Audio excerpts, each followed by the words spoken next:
Hello and welcome. I'm Lori Balderas, and I'm so happy you're here. Well, hello, Simon. Hello.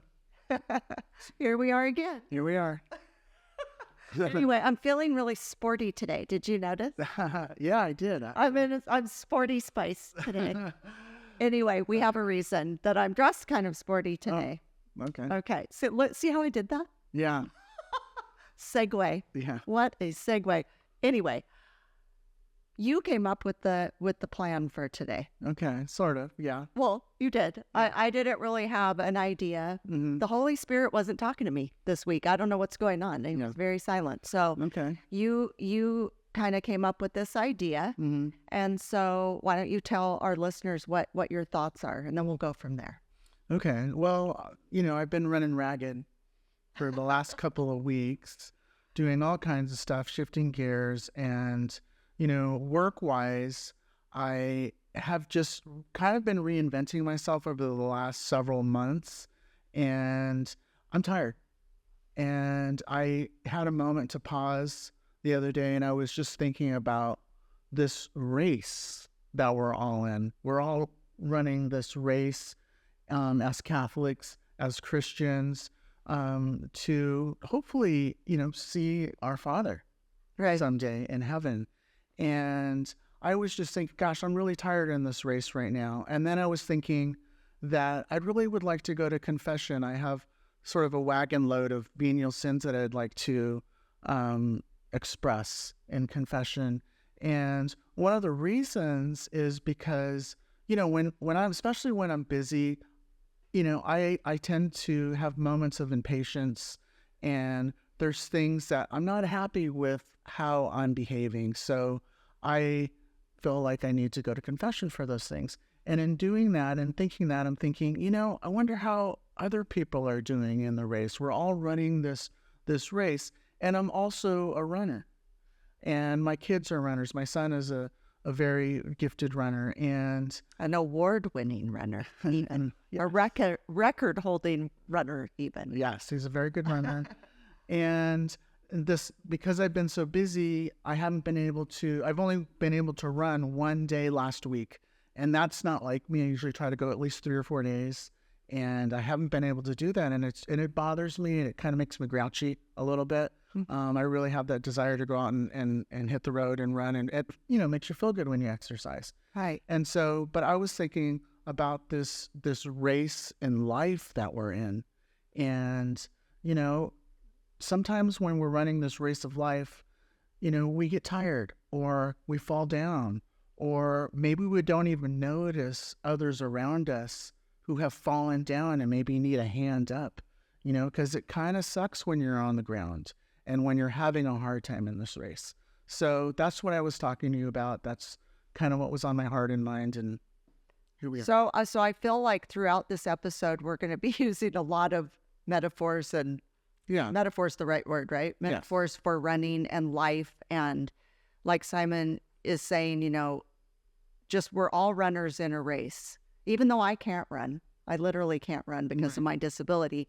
But I totally get what you're saying. I totally get that analogy of running, and that we are in a race, in a rat race even. Yeah. I mean, it is an exhausting. I know we're both really tired. I know when I go to bed every night, you're basically going, poor Lori, because I'm so tired. I go to bed, I'm just wiped out for the day. And I just go immediately to sleep because I'm just so tired. And I do feel like we're kind of running on a treadmill. Yeah.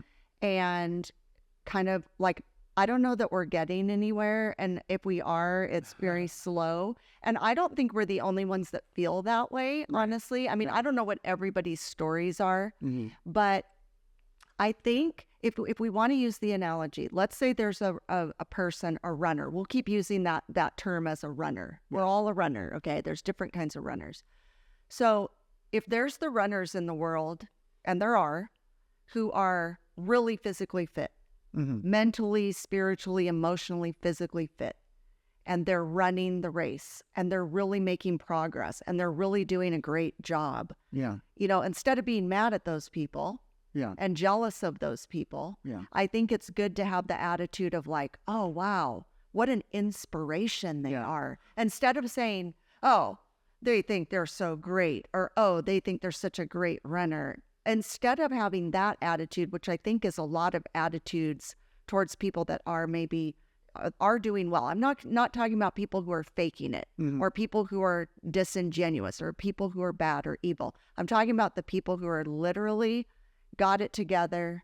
Yeah. You know, at least to us, they've got it together. They're physically, mentally, emotionally fit, and a good runner, and they're a good role model, and they're a good inspiration for somebody to say, I would like to try to be a runner like that. What could I do Yeah. to be like that? I could see that, you know, some people might have a little bit of jealousy towards them, but really as an athlete, as a runner, you know, when you see somebody really doing well, you know, like I watch the Olympics and I see these Kenyan runners, just their form is just so beautiful.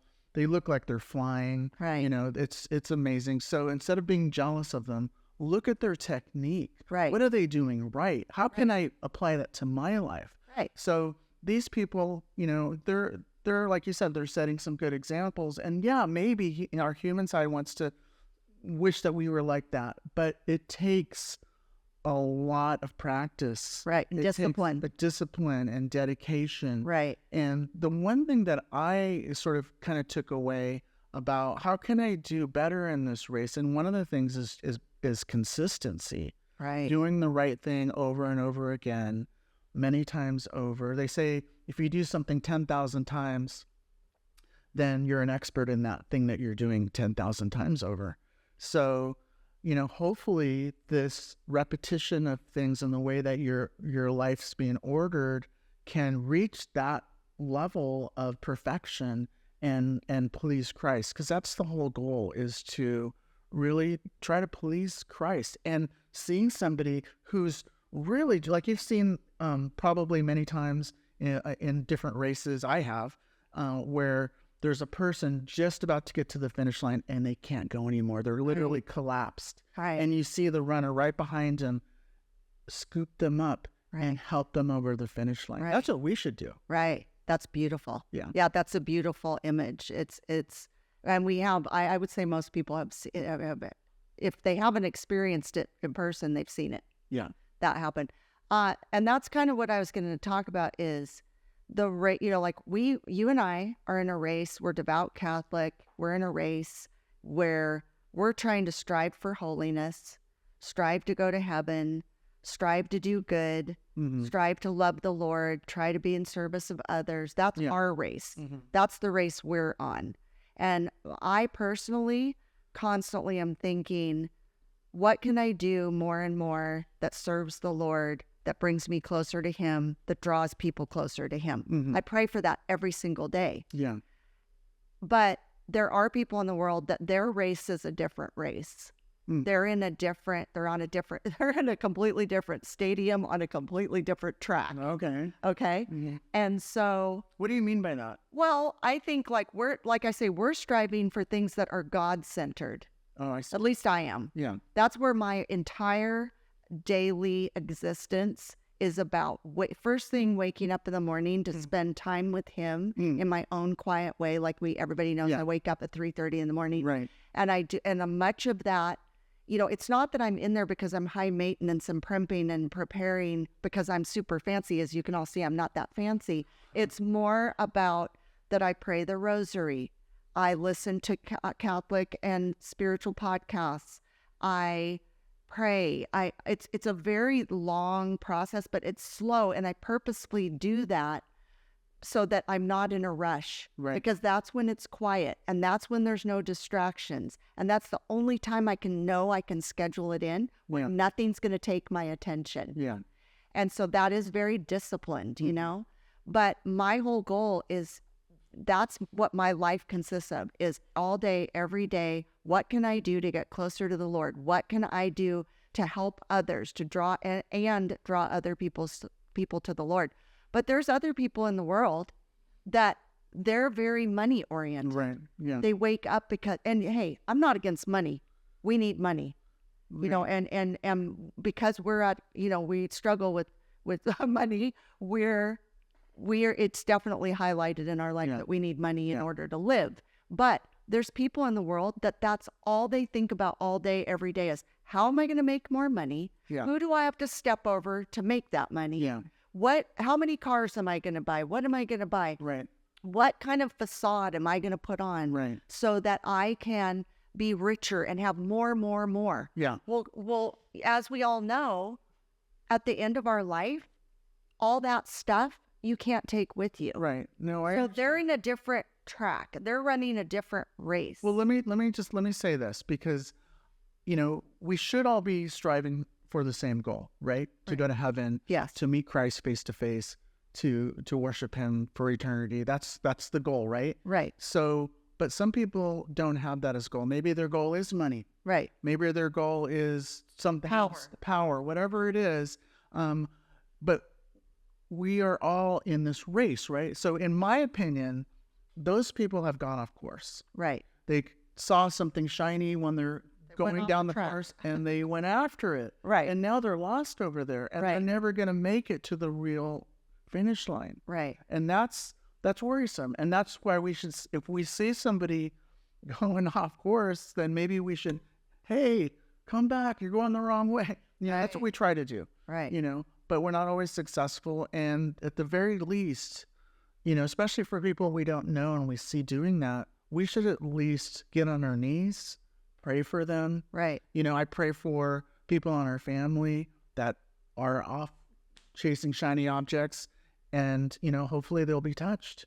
I do that, honestly. I was really conscious this past Sunday when we went to Mass and I received the Eucharist. And I thought, Christ is so present in me. He's alive. I just received his body. So within that 20 minutes before that, what I received dissolves, there's power in those moments. And those are the times that you should really seize and say those prayers for those people, because it's extra powerful. Right. That's so true. Yeah. Let's talk about that a little bit more in 1 second. We're going to be right back. Have you ever wanted to witness the miraculous and walk where saints have walked? This is your chance.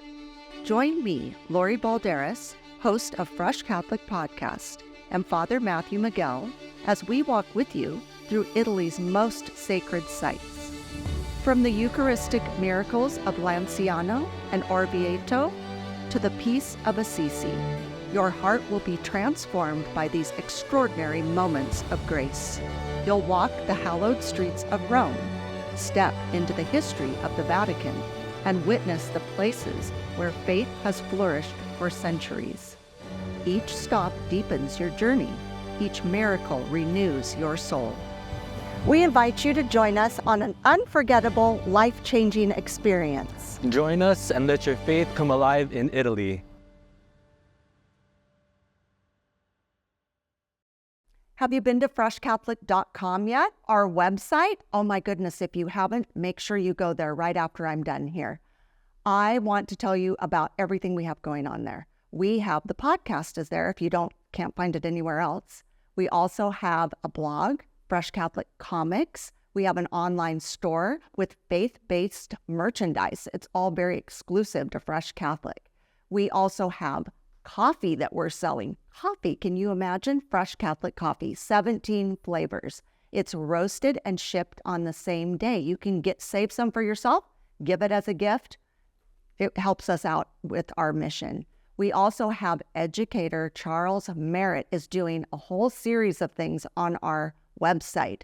So he did a series on sin, one on angels, one on the Our Father, one on the Hail Mary.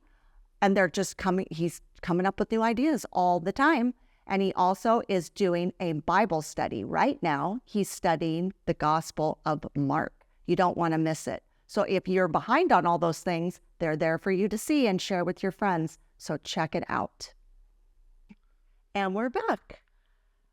I agree with you. I think I definitely feel the same way. I know when I receive the Eucharist, I immediately feel full. Yeah.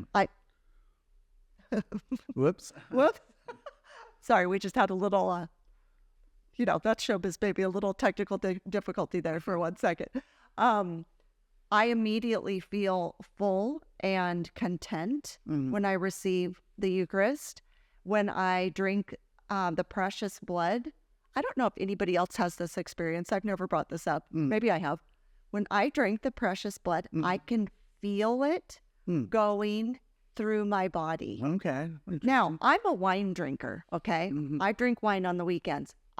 That's not the experience I have. I love wine, but I don't feel it like going through my body with this warm sensation. Yeah. And I'm convinced it's like coming into my body, his precious blood, and it's just like immediately dispersing through my body. I can feel it. Yeah. And it's like this miraculous feeling I have every time I drink the precious blood. And so I feel sad for people that don't have that in their life, that experience, that, it's like better than Gatorade. It's the life-giving Gatorade that only the Lord can provide for us. And I do agree with you that when somebody's off course, when somebody's running off track, most of the time they're resistant to wanting to hear. They're not very receptive to wanting to hear what we have to say. But I do think the first step is definitely praying for people who've gotten off track, praying for people who've never even been to the track. I'd never been to the track. Nobody was praying for me to become Catholic, I don't think. But I do know that the Lord had a plan for me to become Catholic, and he drew me into that church in Canada. And then he drew me into Our Lady of the Assumption Church, where they announced RCIA was getting ready to start. Right. But this is why, even when, like, for example, doing this podcast, I have many Catholic listeners. I have people who've turned away. I have people that aren't Catholic at all, but are interested. I have Christian listeners, or Protestant listeners. So to me, it's like just presenting the idea, putting the idea out there, where then the ball's kind of in their court, or it might trigger something in them to go, oh, you know what? That's really interesting that she's Catholic. That's really interesting that they're talking about this.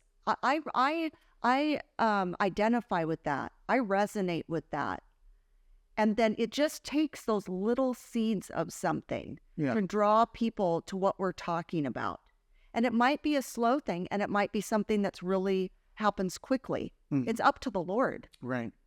Once he gets into your thoughts and your minds and your being, he can make things happen as he wants them to happen, and they do. Right. Like I was remembering last week when we had Becky Cooper on, and she was telling us about turning away from the Catholic faith as a teenager. And then she went into adoration. And there was this 3-hour adoration she went into very reluctantly. Yeah. And yet the first hour was very reluctant. And then she said, next thing she knows, she's on the floor crying. Yeah. Well, man, she got really overwhelmed in that adoration chapel. And when you do go into an adoration chapel, you're in there in this small space with the Lord. It's so private. It's so intimate. Yeah. It's so beautiful. I can't imagine somebody being in that situation and not coming out feeling something because he's there. I'm just getting chills thinking about it, just talking about it. Yeah, no, when she talked about it, it really, I welled up because I had a similar experience when I came back to the Catholic Church. I went to a retreat and with a friend who invited me, and I wasn't planning on becoming Catholic or anything like that. I said I would go, and I was also reluctant. Was this Matt DeMaria? No, I went with my friend Alex, Dr. Alex, Yeah. And I went to adoration, and I immediately thought about my childhood and how I had those experiences back then. I get a little emotional. I'm sorry, because it really blew me away. And You're talking about your bad childhood experiences. no, and I would go to adoration with my mom. Oh, right. And stuff. I remember those moments, and I remember just having those beautiful moments with Christ. But I fell away from that, And so as Becky did, and she was explaining it, how she just literally got knocked down, and that's what Christ does. That's what he did to Paul. He knocked him over, Right. and to get his attention. And that's what he did with me. I remember they were passing the monstrance through the audience, and some people were kissing it, and some people were just touching it, and so I kissed it, and it overwhelmed me. Ah, I've never heard that story, Simon. Yeah. Oh, that's so beautiful. And I hear that type of story all the time. You hear sorry. that about, no, it's okay. That's good that it brings up that emotion, because I want to encourage people to go to retreats, go to these things and go to adoration, because I feel like I'm hearing this story more and more and more, where this is what's happening is they are walking through the audience with the monstrance. Yeah. In other words, they're, walking Christ through, like we've been watching The Chosen. Yeah. And I would say 90% of it. I do. And it does really help me visually, because when he's walking through the crowds and people are clamoring to see him, Jesus, and clamoring to touch him because they have faith. So, I mean, you were raised in the faith. Right. So even if you went resistantly, or Becky goes into the adoration chapel resistant, to it, you guys had that foundation. Yeah. You were raised in the faith. Right. And so, that's all it takes is for him to show up. I mean, he's there all the time. But for him to show up and for all of a sudden it to change, and you just want to touch it. You just want to touch him. You just want, like in the Bible, just to touch the tassel or touch his garment. Right. Right. To have that faith. So down deep, you guys had that faith. It had just gotten squashed. It had just gone dormant. Yeah. It hadn't gone away altogether. Yeah. Yeah. No, it's easy to get, while you're in the race, to see those shiny objects and to be hypnotized by them, and to just, all of a sudden you just have blinders on, and you're just, that's all you can think about. You get obsessed with certain people, get obsessed with money, they get obsessed with power, all the things that we talked about, and it's all just a distraction from the real fulfillment in life. Right. Well, and that's exactly what Satan, his agenda is to, make something look attractive. Because let's go back to the running metaphor. So let's say you're in a race. Yeah. And it's, I've never been in a running race. My daughter's a runner also. So we did a lot of track with my daughter. And so I definitely understand the whole concept of the race, but I have never been in one myself. Yeah. Okay. So there's that anticipation, going to the race, getting in line for the race. Right. How am I going to do? Am I ready to go? Am I strong and fit and ready? You have all these other people around you that are thinking the same way. And then some people are very well trained. Other people are not. They're maybe not in that great of shape. Maybe they're not as dedicated, but they're still there. Maybe they're there because they want prize money. Maybe they're there because they're trying to beat a personal goal. Maybe they're there because somebody forced them to be there. Yeah. There's all these different reasons of why we're in the race. Right. Okay. So then when you're actually running the race, are you going to be distracted? Are you going to all of a sudden be defeated because, oh, I have a cramp. Oh, I'm hot. Oh, I'm thirsty. Or am I going to keep going? Yeah. You also see those images of people where they're really struggling, and somebody will come up and just, not at the end of the race, but during the race. Right. And they could easily drop out. And some do. Yeah. But they want to keep trying, and they want to keep trying. And maybe they have somebody that says, come on, you can do it. You can do it. Right. And then they get that second wind, or maybe they just need something to drink. And then they get that second wind and they're up and going again. Yeah. And, maybe something's holding you back. Because I remember when I was younger, I used to run a lot of 10,000 meter races, 10Ks. And my dad would take me every weekend to all these different races. And there was one race where I had a new pair of running shoes. I hadn't run in them at all. I just put them on, and I never broke them in or anything like that, because I never did. And there was something wrong with these shoes. And they hurt really bad. And as I was running, I looked down and I could see my feet were bleeding. Oh. And so I was about halfway done with the race. I would run really, really hard. And it was holding me back. Yeah. So I was so upset and so angry. I just literally kicked my shoes off and ran the rest of the race barefooted. That's what I If would have done. something is holding you back, Yeah. get rid of it. Right. Well, like Avoid they it. say, if your eye is, I mean, Yeah. it's kind of a horrible image, but cut your arm off, cut your hand off if it's making you sin, pull your eye out. But that is the truth. It's like if something's holding you back and something is distracting you or keeping you from your eye on the prize, Right. you have to cut it loose. Yes. And let's talk a little bit more about that in 1 second. We'll be right back.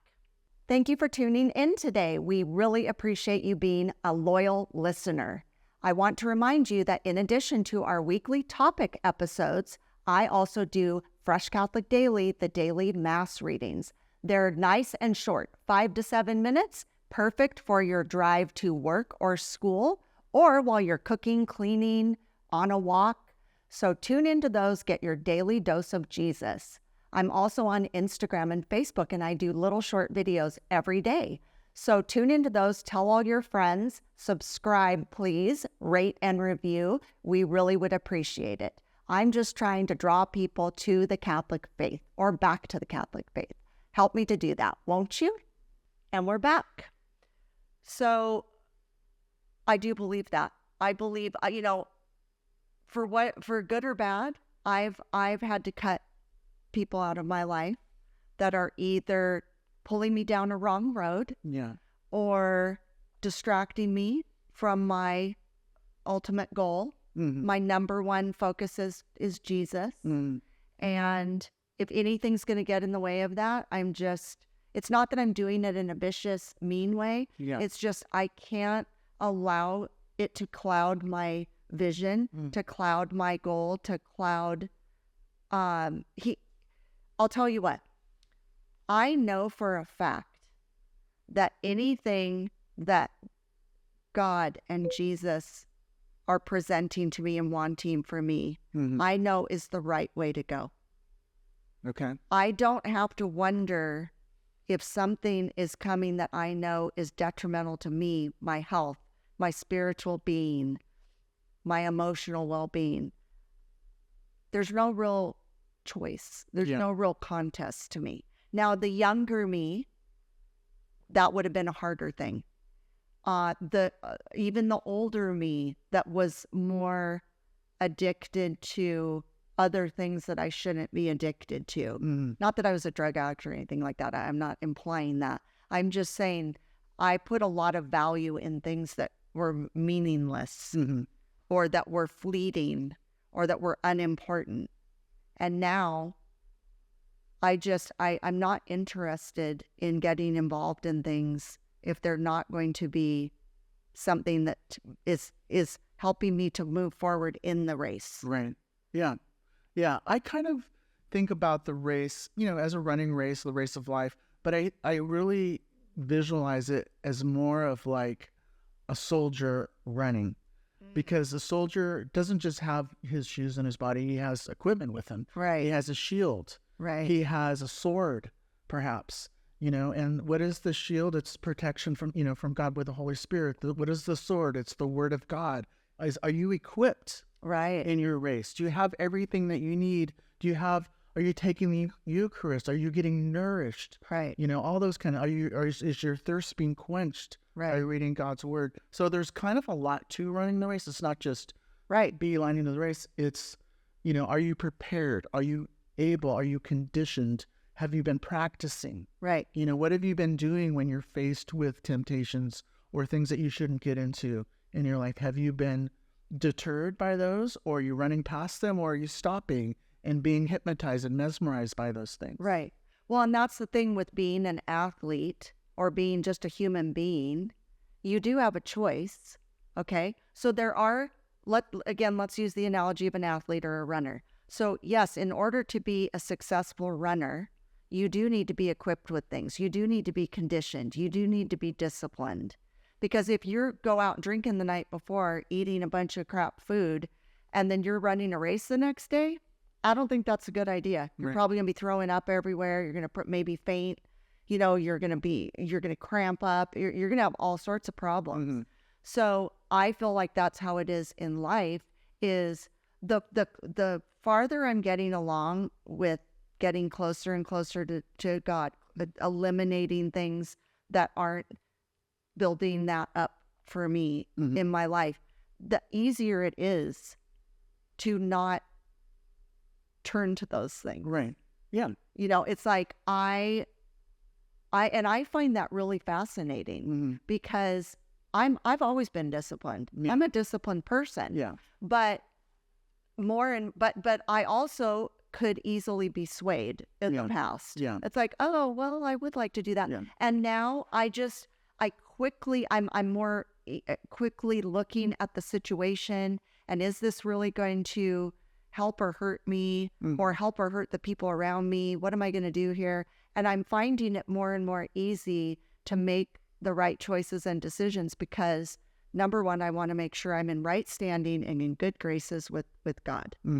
And so it's similar when you're an athlete or it's in sports. You have to do the right thing for the team or for your individual sport so that you can succeed and do a good job. And if you are failing, or let's just say you think you've failed in your journey towards that race, I think about that poem, Footprints, where they say, there was 2 sets of footprints and then it turned into one, and what happened, and then it says the person says, "Where are you, God?" Yeah, where are you, God? And God says, "Well, I carried you." Yeah. And those are my footprints. Right. Right. So I think if you're in that moment of despair or ready to give up, that's when you need to really surrender and reach your hand up for Christ, Right. to take you in, because he'll carry you through. Right. Take you over the finish line. Yeah.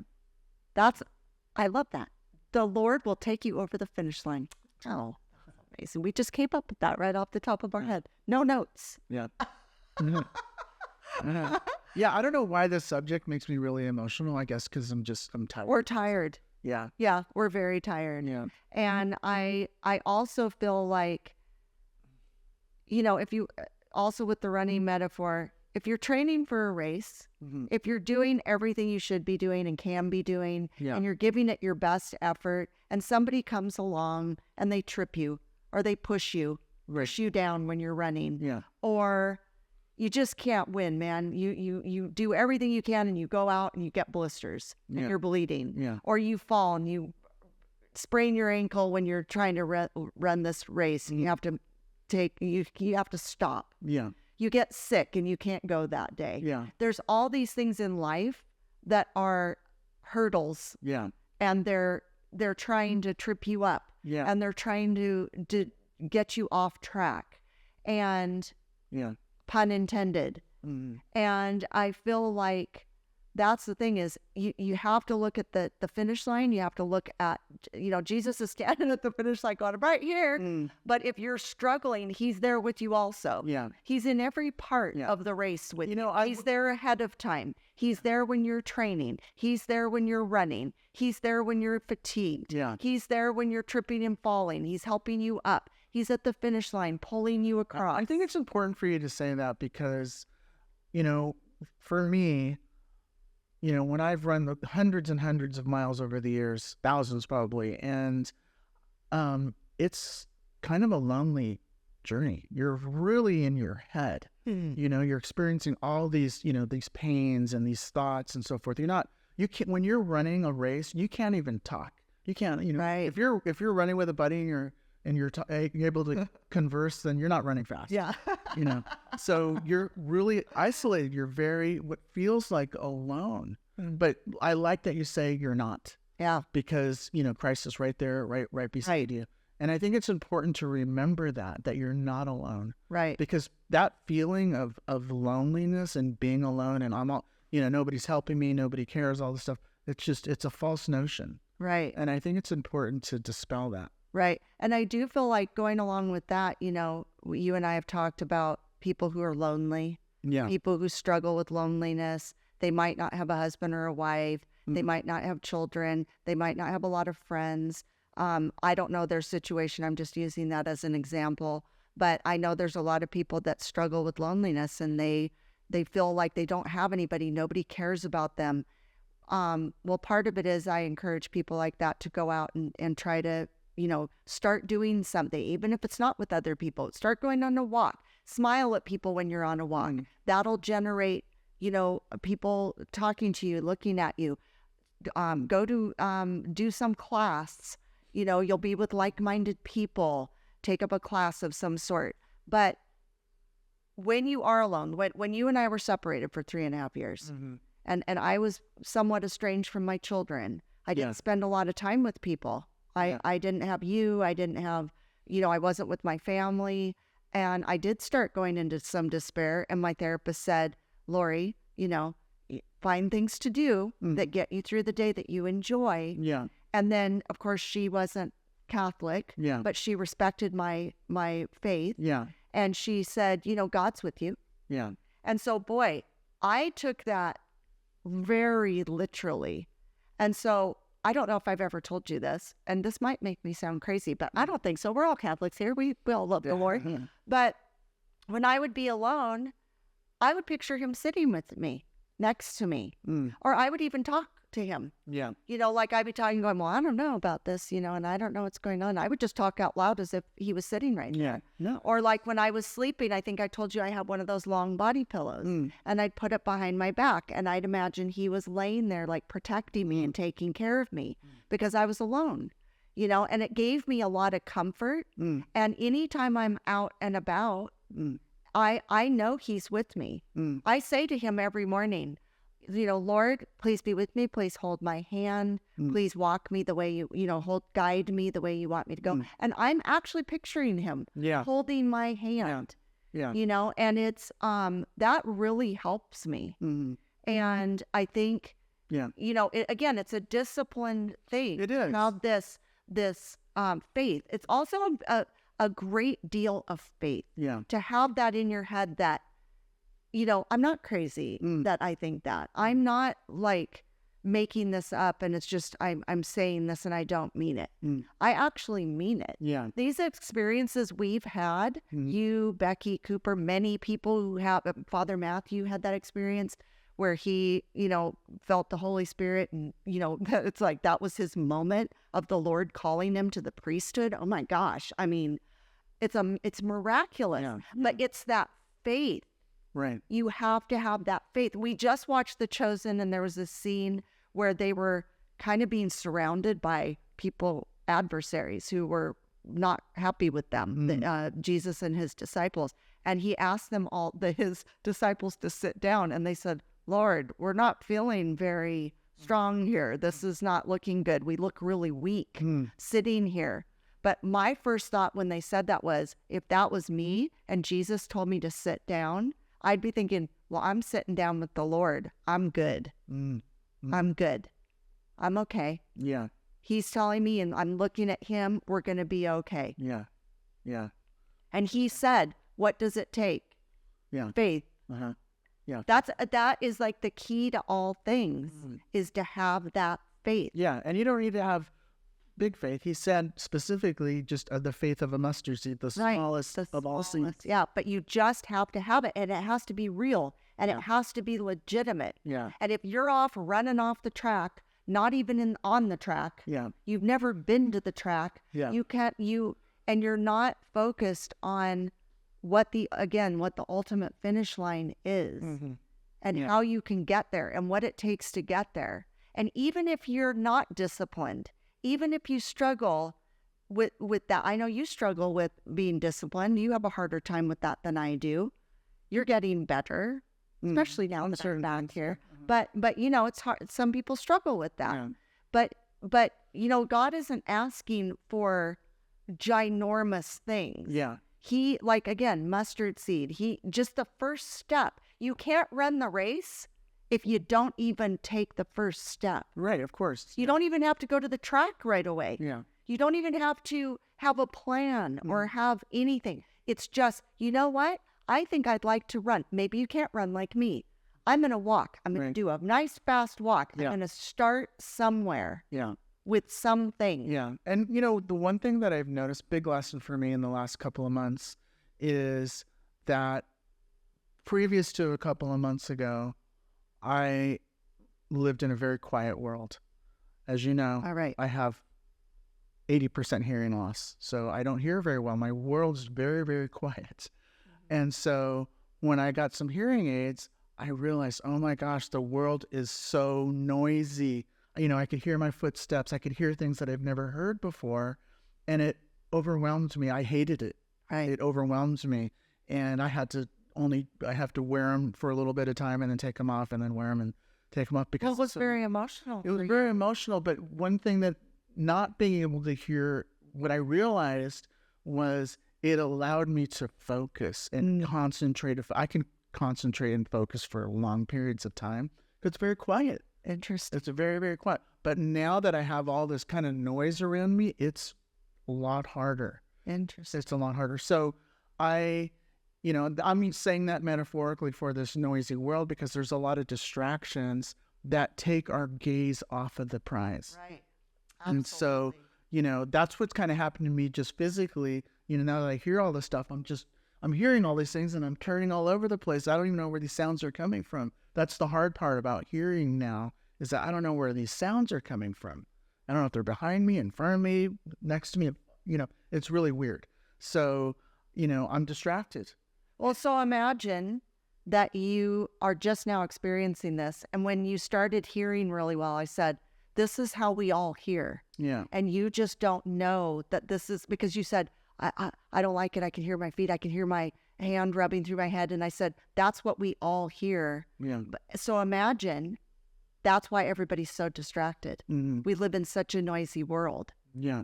Like, people can't even watch a 30-second video without being bored with it. Right.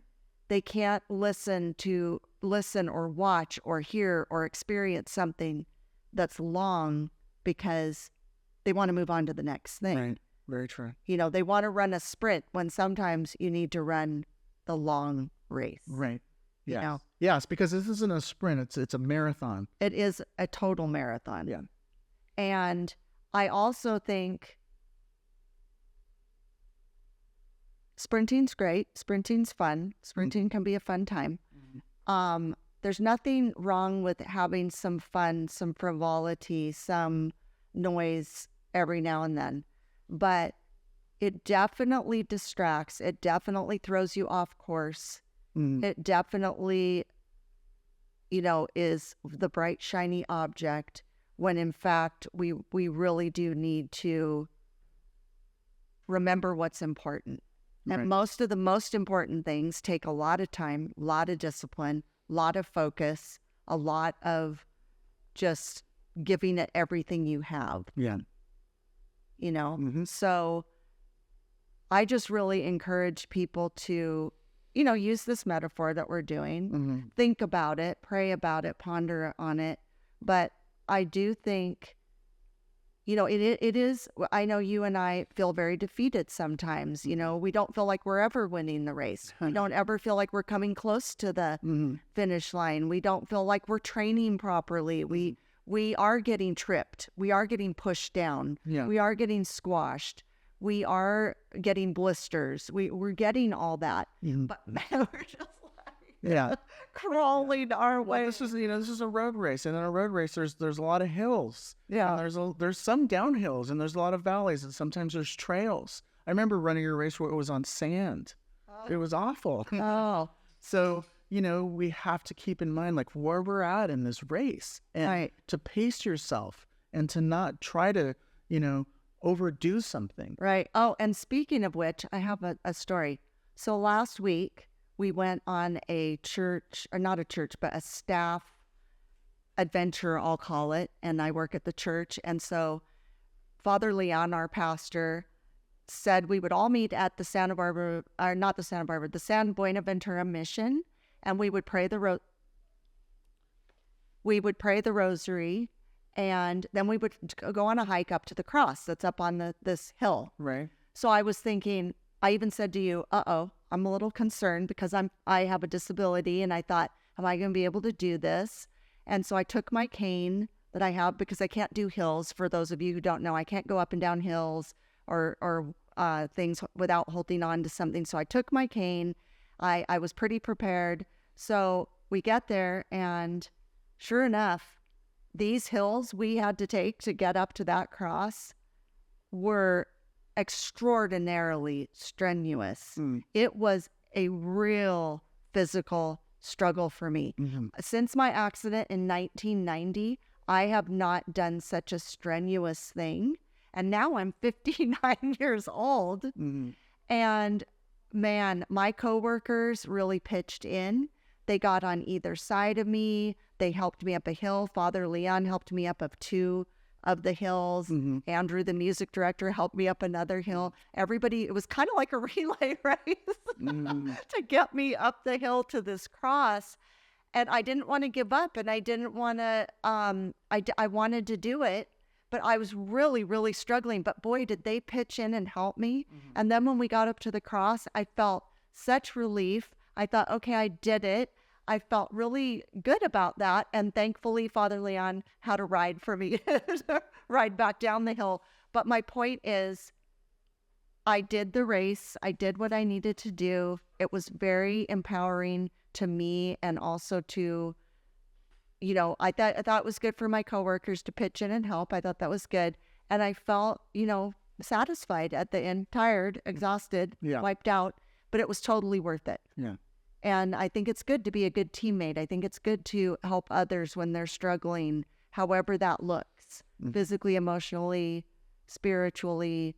You know, let's not leave a runner behind. Let's help them, not hurt them. Let's help people in this race we're in together. Sounds good. And with that, I think we're done. Okay. Well, we'll get back into it. I'm trying. I'm Okay. not yet. Well, thank you for coming today. I hope this has helped. Thank you. Love you. Bye.